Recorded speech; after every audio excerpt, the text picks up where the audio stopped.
It's the 80s. These 80s songs sounded like hits, but flopped. Anyway, justice for these 80s tracks. They deserved better. Kate Bush, Abba, Prince, Heart, Carpenters, Missing Persons, Martha Davis, Samantha Fox, Lene Lovich, Madonna. We're 80s justice warriors, and we have a full cast that needs justice. 10 songs, 10 artists. This is going to be so much fun. I'm so excited about this one. Let's get started. Okay, first up, we have a song by Martha Washington. Martha Washington did not have a hit in the 80s. I'll be your kitty. Unless it was the 1780s. No, not Martha Washington. We have Martha Davis with a song called Tell It to the Moon.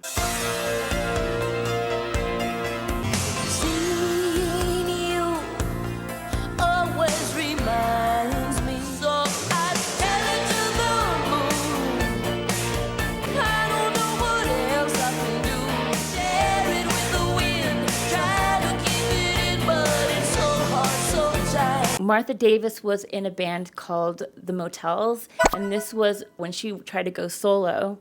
And I actually just heard this song for the first time pretty recently, and I assumed it was a hit. I mean, I guess that's what all of these songs are. It has a hook that really should have climbed the charts, but it barely made a ripple. It peaked at number 65 in Australia, but didn't chart anywhere else in the world. Apparently, it got poor promo, and she still wasn't quite well known enough yet on her own outside of the Motels.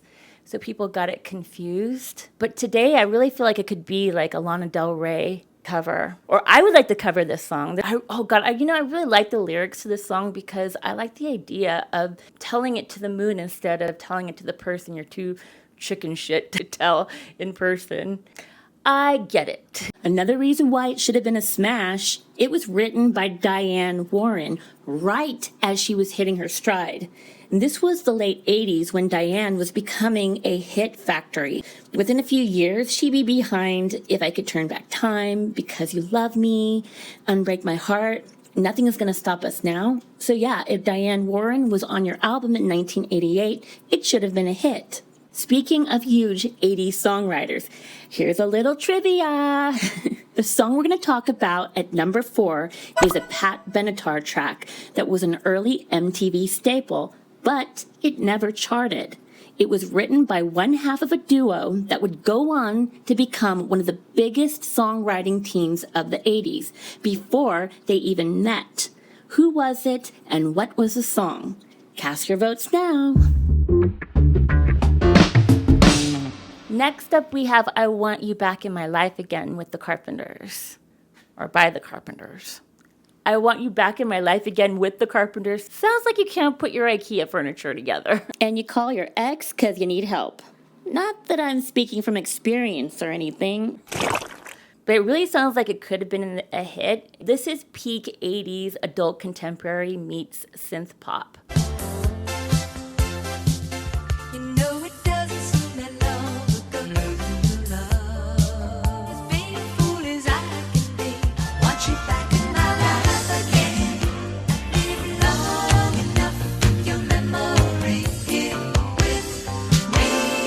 So good, so smooth, so yearning. It's haunting, and you get Karen's ethereal vocal tone, but with a modernized, for the time, production.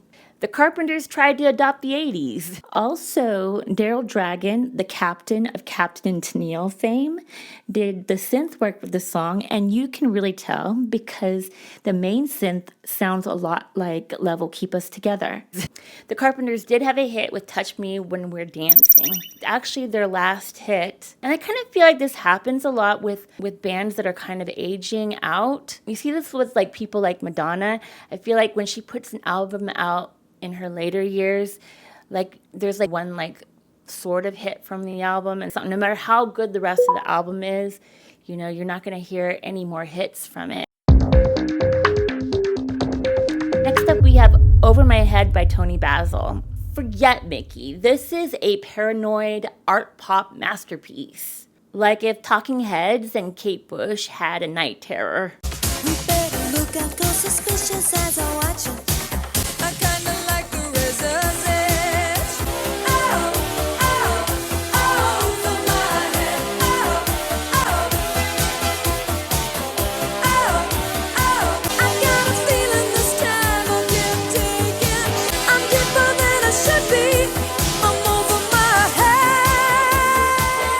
out right after Mickey, and it flopped hard. It didn't even chart at all. Why? People wanted another cheerleader chant, not experimental new wave. It's just one of the coolest early videos. I really like the idea of pulp novels coming to life. And of course, Toni's just as well known as a choreographer, so the dancing is incredible. Today, it could totally be used in auteur horror. Think like Cuckoo or maybe Pearl. This video's over my head, but likes and subscribes keep me afloat. Next, we have It's Only You, Mein Schmerz by Lene Lovich. Mein Schmerz. I think it's how you pronounce it. You know, that's me, the queen of German accents. Beware, wie Germans are all smiles and sunshine. Ooh. This track is deranged in the best possible way.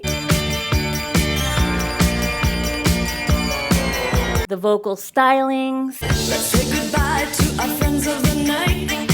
There's nothing. The theatrical phrasing. Isn't it strange how sure you can be when you find the one you want? The electro kick undercurrent. A moment like this. This song is so Gaga coded. It's you, it's you, only you.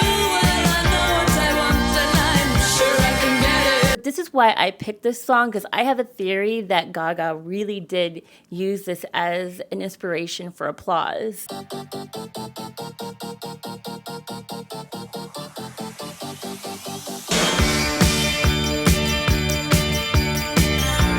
I stand here waiting for you to bang the gong. It's you, only you. Well, I know what I want and I'm sure I can get it. Okay, what do you think? Do you think I'm crazy? Yes! Well, I guess that is beside the point. Yes! But don't you think it is? I mean, that like the staccato vocal, the very austere sort of singing, and you know, that German part in the beginning. From one quirky girl to another. It's Windows by Missing Persons. Something feels so strange tonight. Fill me with hesitation. Changing perspective, alternative view. All I want is a window to look through. See anything that I really wanna do it anyway. This really should have been like a #1 hit. I mean, so many of the songs from Spring Session M, I feel like should have been huge, enormous hits. Oh, and by the way, another inspiration of Lady Gaga. Lady Gaga and Dale Bozzio even look alike. Hey, my God. You know, everything from the lyrics, the concept, the melody, the beat, it all just screamed a hit, and it's kind of crazy that it wasn't. Windows wasn't just a commercial flop, it was something much heavier. Both this track and Destination Unknown were written after Dale Bozzio survived a traumatic attack that left her in a coma after falling out of a window. They said that I would die, that I would obtain a blood clot. There was no way that I would live, which obviously was not true. I mean, that story is wild enough as it is, and honestly, it deserves its own video. But when you know the context, it just hits different. Let me know if you want to see that video. But I was looking at reviews at the time, and it just seems like they kind of treated Dale as kind of a bimbo, and she was so much smarter than that. These lyrics really show how smart she really is. Today, it's giving TikTok skatercore Y2K revival energy. This is so ahead of their time. Along with Blondie, they really defined a certain genre. Okay, it's time for Prince. Yes, next we have a Prince song. He has to be on here, right? And it's If I Was Your Girlfriend by Prince. One of my very favorite Prince songs. If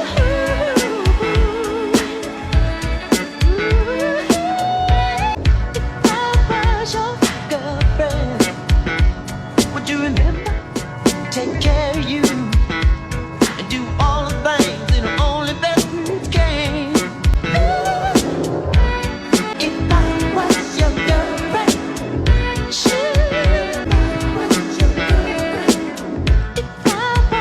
Another song so ahead of its time. It still sounds fresh today. It holds up just like the last Missing Person song. Oh, did you see that interview? By the way, on whose channel was it on? I forget whose channel it was on. But what was interesting is that apparently Del Bozzio and Prince had a little intimate moment. I mean, two gorgeous people. I mean, like, why not, right? I pushed him down on the bed and had a sexual encounter with him and took him over the edge, I think somewhere he never went before. And he got on the floor and begged me to marry him and go to Las Vegas right then and there. And I said, no, I'm not going to do that to you. I'm my own identity, and so are you. And I'll help you everywhere you go. And I'll be your friend for the rest of your life. And he said right then and there. Very Pisces thing to do, by the Yeah, way. of course. I would never. I didn't want to hurt his feelings. Yeah. I was trying to ease his pain.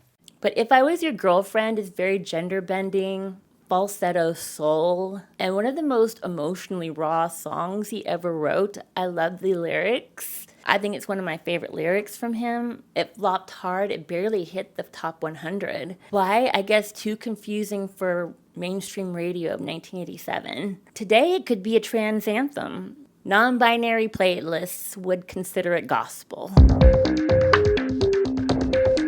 So now back to that trivia question. Did you make a guess? Let me read it one more time. This Pat Benatar track was an early MTV staple, but it never charted. It was written by one half of a duo that would go on to become one of the biggest songwriting teams of the 80s. The answer? Billy Steinberg, and the song is I'm Gonna Follow You by Pat Benatar.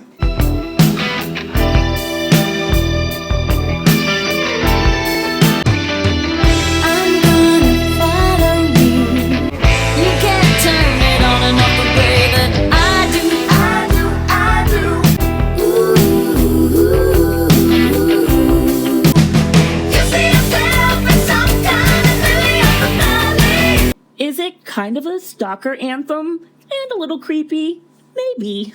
But it's kind of dreamy and cinematic, not the fiery Pat Benatar that I guess she got famous for, but just, like a really gorgeous transition moment. And it never charted at all. Why? I guess it was in misalignment with her hard rock image. Too graceful, maybe too subtle, but a beautiful melody. And Pat's voice here, oh my God. Is there a more accomplished vocalist? Methinks not. But Pat Benatar, a couple years later, would have a hit with Fire and Ice, which was co-written by Tom Kelly, the other half of that duo. And then a couple years after that, Tom Kelly and Billy Steinberg would begin writing together, writing Alone by Heart, one of Madonna's biggest hits, Like a Virgin, and just dozens of other hits. Today, TikTok girls with sad energy would totally eat this up. Next, we have Cities Burning by Heart. This was pre-1980s glam reinvention Heart. It rocks, and it rocks hard.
This is maybe one of the hardest rocking Heart songs. That's why it's a shock that it didn't chart or that has been rediscovered or known today. But at the time, it did get a little bit of critical acclaim. Also, I think this is one of Heart's very best bridges.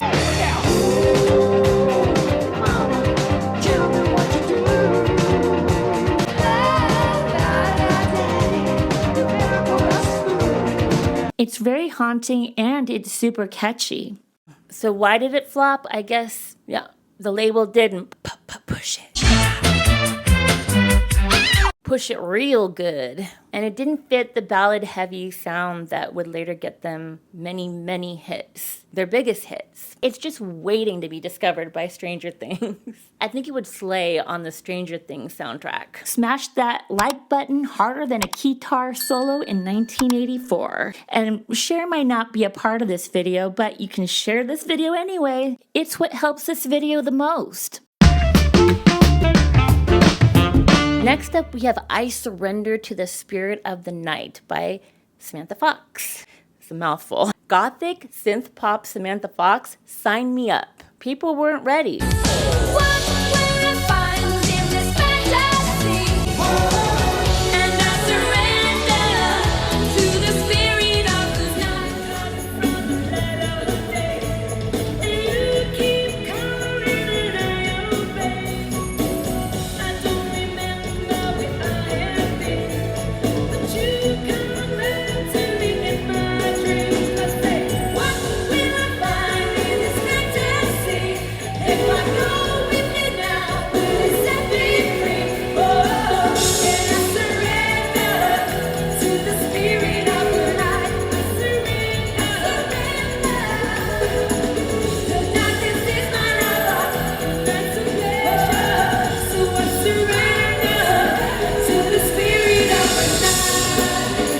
This was a Vampire Club anthem before Vampire Club anthems were cool. I guess technically this was a little bit of a hit in the UK, but in the US it didn't chart at all. And I thought it was because Samantha Fox wasn't big in the US or something like that.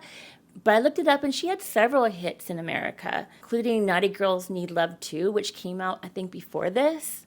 Honestly, I prefer this song. What do you think? Like I said, it didn't chart in the US. Why? I guess because she was still sort of branded as a tabloid sex symbol and not taken seriously as a singer, even though her vocal's really good here. Today, though, Drag Race lip sync challenge immediately. Like, I need that like yesterday.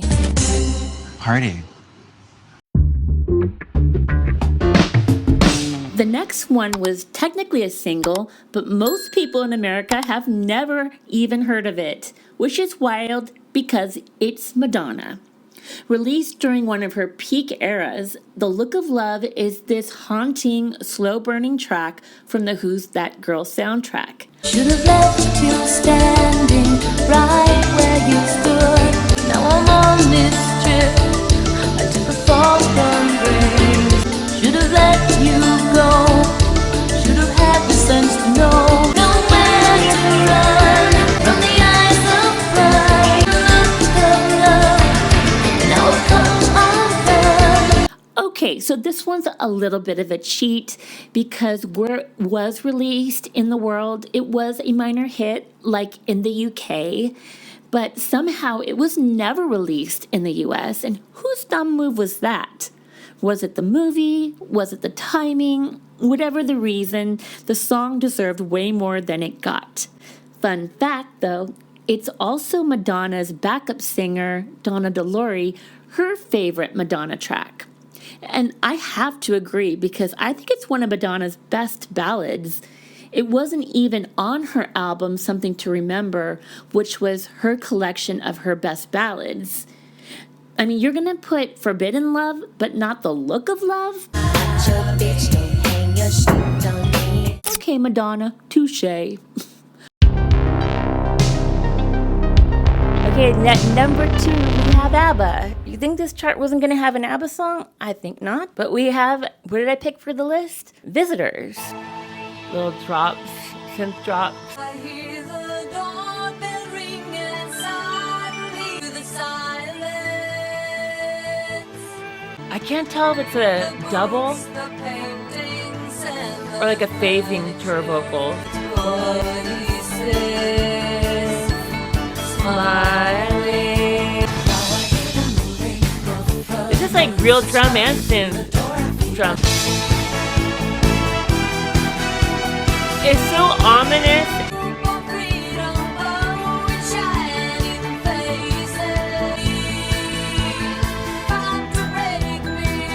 One of my very favorite ABBA songs. I think it is my favorite ABBA song. Is it minimalist? Is it maximalist? It's practically spoken word dread over a synth drone. Another paranoid synth masterpiece. But it didn't chart very high.